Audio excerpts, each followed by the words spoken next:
Manny Pacquiao nayanig sa suntok ng Japanese fighter Rukia Anpo. Muntikan pang matumba.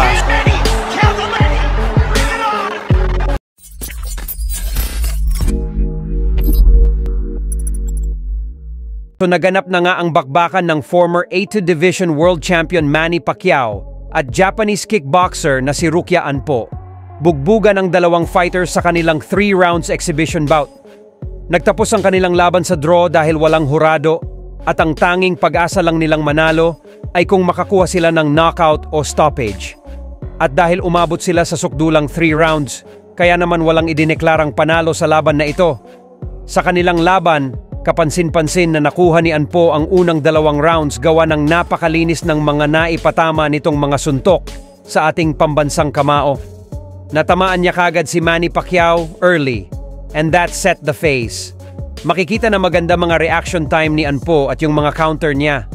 At medyo nahirapan pumasok si Manny Pacquiao sa loob in the early rounds. Makikita nga na nayayanig si Pacquiao sa mga tumatamang suntok sa kanya.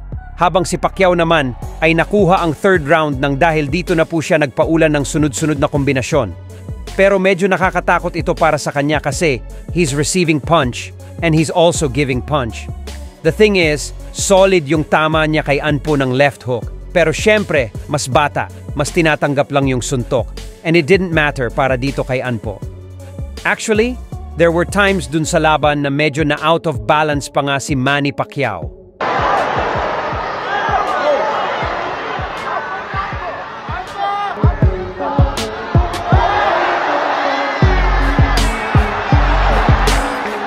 Kaya naman maging si Ryan Garcia na nanood ng live sa venue ay hindi maiwasan mangamba para sa kanyang idolo.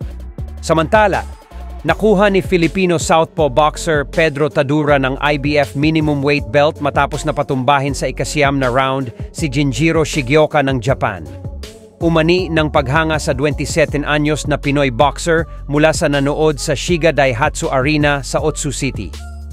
Sa loob ng 9 na round ay pinaulanan ni Tadura ng mga suntok ang Japanese boxer kung saan nagdesisyon na ang referee na si Steve Willis na itigil na lamang ang laban. Mayroon ng 17 panalo, 4 na talo at isang draw na mayroong 13 knockouts si Taduran at para mabawi ang IBF 105 LBS.